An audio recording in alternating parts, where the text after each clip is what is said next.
ನಾವು ಮೊದಲೆಲ್ಲ ನೋಡ್ತಾ ಇದ್ದಿದ್ದು ಅಮ್ಮ 20 ರೂಪಾಯಿ ಇಡ್ತಾ ಇದ್ದಿದ್ದು ಟೇಬಲ್ ಮೇಲೆ ಅಲ್ವಾ. ನಮಗೆ ಫಸ್ಟ್ ಟೈಮು ನಾವು ಒಂದು ಸೂಟ್ ಕೇಸ್ ಬರ್ತಿ ದುಡ್ಡು ನೋಡಿದ್ದು.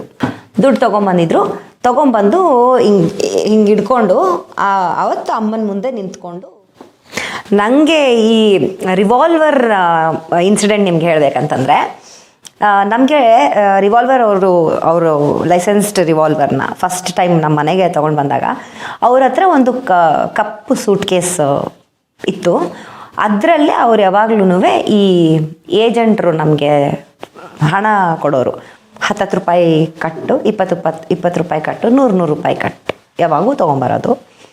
ನಾವು ಅಷ್ಟು ದುಡ್ಡು ಲೈಫಲ್ಲೇ ನೋಡಿಲ್ಲ. ನಾವು ಫಸ್ಟ್ ಟೈಮ್ ನೋಡಿದಾಗ ಒಂಥರ, ನಾವು ಮೊದಲೆಲ್ಲ ನೋಡ್ತಾ ಇದ್ದಿದ್ದು ಅಮ್ಮ 20 ರೂಪಾಯಿ ಇಡ್ತಾ ಇದ್ದಿದ್ದು ಟೇಬಲ್ ಮೇಲೆ ಅಲ್ವಾ. ನಮಗೆ ಫಸ್ಟ್ ಟೈಮು ನಾವು ಒಂದು ಸೂಟ್ ಕೇಸ್ ಬರ್ತಿ ದುಡ್ಡು ನೋಡಿದ್ದು.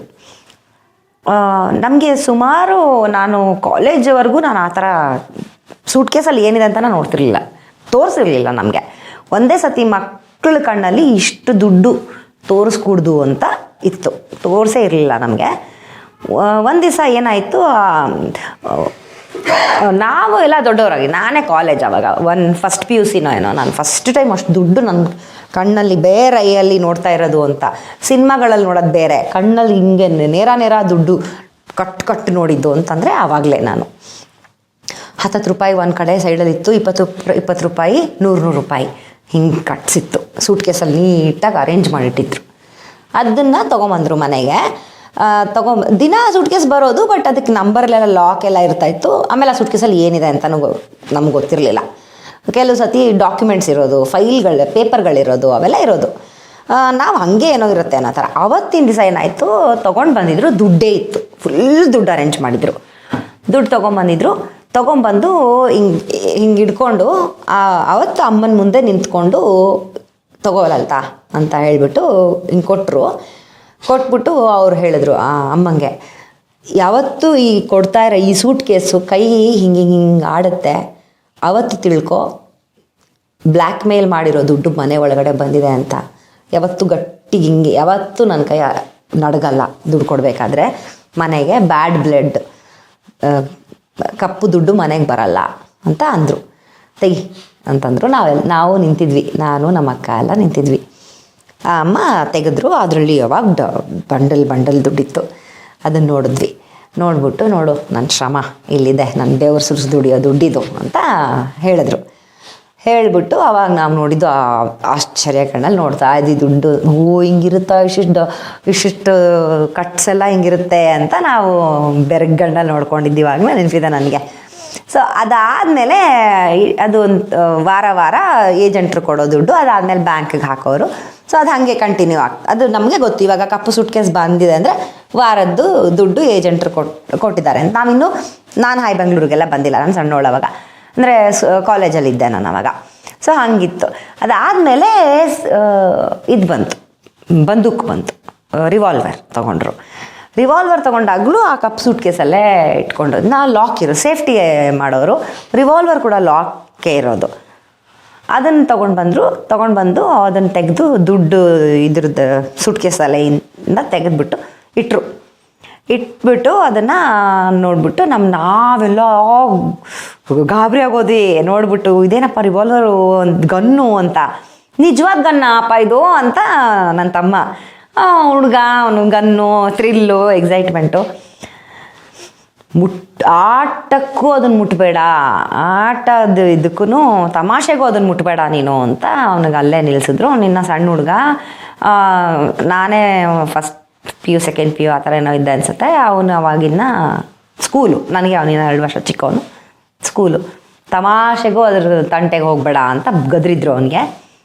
ಅದ್ರನ್ನ ಮುಟ್ಟಕ್ಕೂ ನಮಗೆಲ್ಲ ಏನೂ ಬಿಡ್ತಾ ಇರಲಿಲ್ಲ. ಅವರೇ ತೆಗೆದು ಅದನ್ನು ಲೋಡೆಡ್ ಇದನ್ನು ತೋರಿಸ್ಬಿಟ್ಟು, ನೋಡು ಇದು ಹಿಂಗಿರುತ್ತೆ ಅಂತ ಅದನ್ನು ಟರ್ ಅಂತ ತಿರುಗಿಸಿದ್ರು. ಅದು ಹಿಂಗೆ ತಿರುಗ್ತಾ ಇತ್ತು. ಅದನ್ನು ಆಮೇಲೆ ಮತ್ತೆ ವಾಪಸ್ ಕ್ಲೋಸ್ ಮಾಡಿಬಿಟ್ಟು, ಇದು ನನ್ನ ಸೇಫ್ಟಿಗೆ ತೊಗೊಂಡಿದ್ದೀನಿ, ನೋಡೋದ್ರದ್ದು ಹಿಂಗಿರುತ್ತೆ, 25 ಗುಂಡು ಕೊಡ್ತಾರೆ, ಇದಕ್ಕೆ ನಾವು ಲೆಕ್ಕ ಕೊಡಬೇಕು, ಲೈಸೆನ್ಸ್ಡ್ ಕೊಡ್ತಾರೆ, ನಾವು ಲೆಕ್ಕ ಕೊಡಬೇಕು, ನೋಡಿದ್ರೆ ಲೈಸೆನ್ಸ್ ಹಿಂಗಿರುತ್ತೆ. ಆವತ್ತೇ ನಾವು ನೋಡಿದ್ದು, ರಿವಾಲ್ವರ್ ಇಲ್ಲ ಹಿಂಗಿರುತ್ತೆ, ಅಂತೆಲ್ಲ. ಆವಾಗ ನಾವು ಯಾಕಪ್ಪ ನಿಮಗೆ ಬೇಕಾಗತ್ತೆ, ನಿಮ್ಗೆ ಯಾಕೆ ಬೇಕು ರಿವಾಲ್ವರು, ನೀವೆಷ್ಟು ನಿಮ್ಗೇನಕ್ಕೆ, ನೀವೇನು ಇದರಲ್ಲಿ ಆಫೀಷಿಯಲ್ ಪೊಲೀಸಾ ನೀವು, ನಿಮ್ಗೆ ಇದಾ ಹಿಂಗ ಅಂತೆಲ್ಲ ಪ್ರಶ್ನೆಗಳೆಲ್ಲ ಕೇಳಿದಾಗ ಇಲ್ಲ ನಮ್ಮ ಸೇಫ್ಟಿಗೆ ನಾವಿರಬೇಕು, ನಮ್ಗೆ ಈ ಥರದ ಫೀಲ್ಡಲ್ಲೆಲ್ಲ ಇರೋರಿಗೆ ನಮ್ಮ ಸೇಫ್ಟಿಗೆ ನಮಗೆ ಬೇಕಾಗತ್ತೆ ಮಗಳೇ ಅಂತೆಲ್ಲ ನಮಗೆಲ್ಲ ಎಕ್ಸ್ಪ್ಲೈನ್ ಮಾಡಿದ್ರು ಅವಾಗ. ಅದನ್ನು ಸೊಂಟಕ್ಕೆ ಯಾವಾಗೂ ಸಿಗಿಸ್ಕೊಂಡಿರೋರು, ಹಿಂಗೆ ಇಲ್ಲಿಟ್ಕೊಂಡಿರೋರು. ಪ್ರದರ್ಶನ ಇಲ್ಲ, ಯಾವಾಗೂ ಕಾಣಿಸೋಂಗೆಲ್ಲ ಇಟ್ಕೋತಾ ಇರಲಿಲ್ಲ.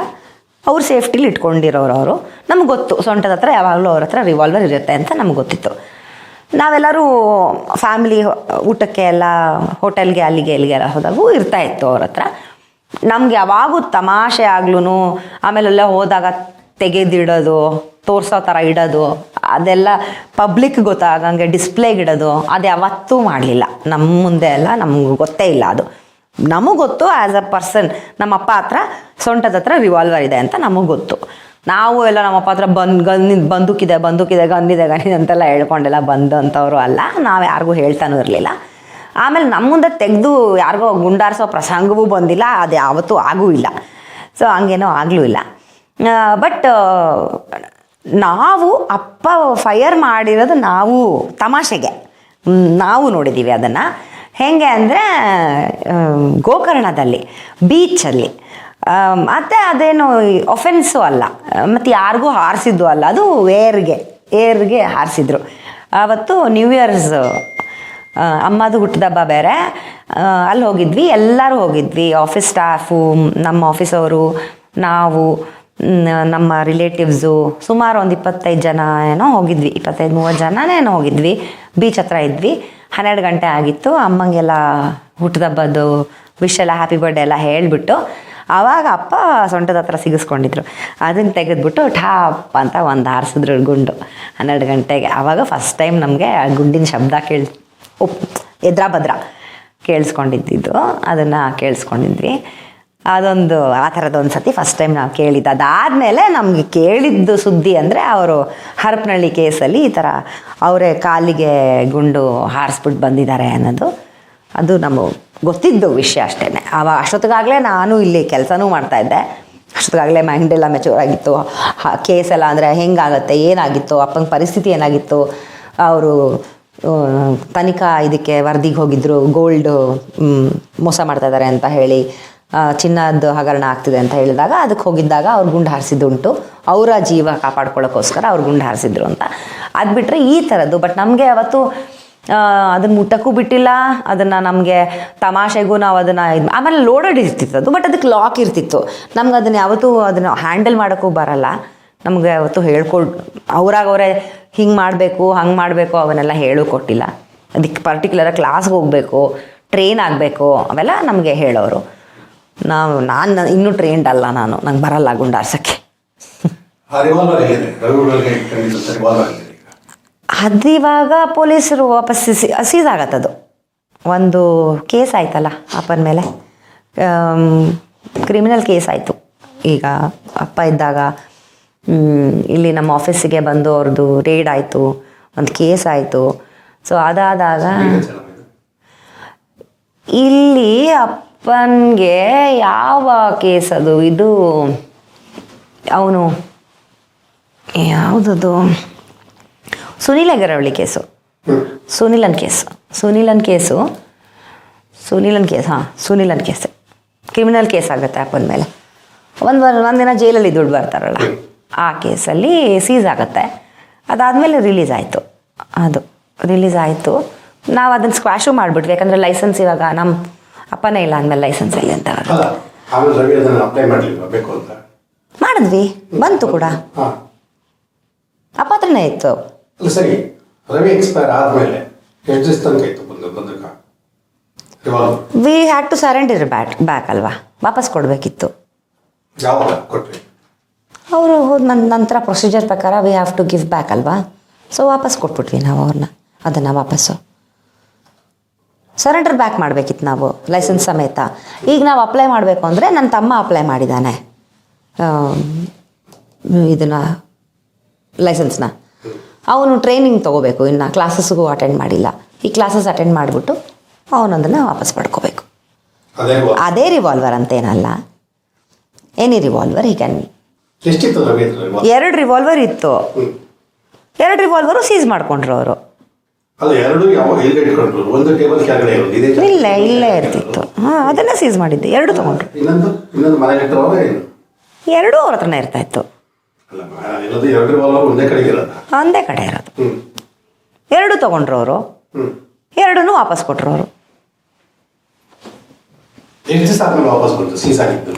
ತುಂಬ ದಿನ ಆಯಿತು. ಇಮಿಡಿಯೇಟಾಗಿ ಬರಲಿಲ್ಲ.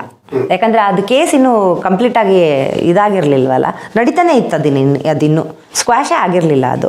ಯಾಕಂದರೆ ಸುನೀಲ್ ಕೂಡ ಅದನ್ನು ವಾಪಸ್ಸು ಏನು ತೊಗೊಂಡಿರಲಿಲ್ಲ ಅವನು. ಆಮೇಲೆ ಅದು ಸುಮಾರು 6-7 ಮಂತ್ಸ್ ಆದಮೇಲೆ ಸ್ಕ್ವಾಶ್ ಆಗಿದ್ದದು. ಅಂದರೆ ಇಲ್ಲ, ಅದು ತೀರ್ಪು ಬಂದಿದ್ದೆ ಏನು ನಿರಪರಾಧಿ ಇವರು ಅಂತ ತೀರ್ಪು ಬಂದಿದ್ದೇನೆ ಲೇಟ್. ಸ್ಕ್ವಾಶ್ ಅಂತೀನಿ, ನಿರಪರಾಧಿ ಅಂತ ತೀರ್ಪು ಬಂದಿದ್ದೆ ಲೇಟಾಗಿ. ಅದಾದಮೇಲೆ ನಾನು ಹೈಯರ್ ಅಪೀಲ್ ಹೋಗ್ತೀನಿ ಅಂತ ಮತ್ತೆ ಕೇಸ್ ಹಾಕ್ತಾ. ಬಟ್ ಅದು ತೊಗೊಳ್ಳಿಲ್ಲ ಇದು ಹೈಯರ್ ಅಪೀಲಿಗೆ ಆಗಲ್ಲ, it will not hold good, ಅವ್ರ ಮೇಲೆ ಏನು ಎವಿಡೆನ್ಸು ಇಲ್ಲ ಅಂತ ಬಂತು. ಹಂಗೆ ಬಂದಮೇಲೆ ಅವನು ಶಶಿ ಅನ್ನೋ ಒಂದು ಹುಡುಗನ ಎವಿಡೆನ್ಸ್ ಏನೋ ತೊಗೊಂಡಿದ್ರು. ಅವ್ನ ಕಾಲ್ ಲಿಸ್ಟ್ಗೆ, ಅಪ್ಪನ ಕಾಲ್ ಲಿಸ್ಟಿಗೆ ಏನೋ ಮ್ಯಾಚ್ ಆಗ್ತಿದೆ ಅಂತ ಏನೋ ತೊಗೊಂಡಿದ್ರು. ಅದು ನಿಲ್ಲಿಲ್ಲ.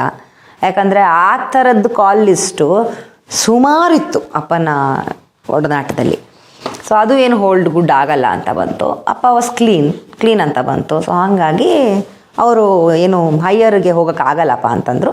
ಬಂದಕ್ಕೂ ವಾಪಸ್ ಬಂದ್ಬಿಡ್ತು.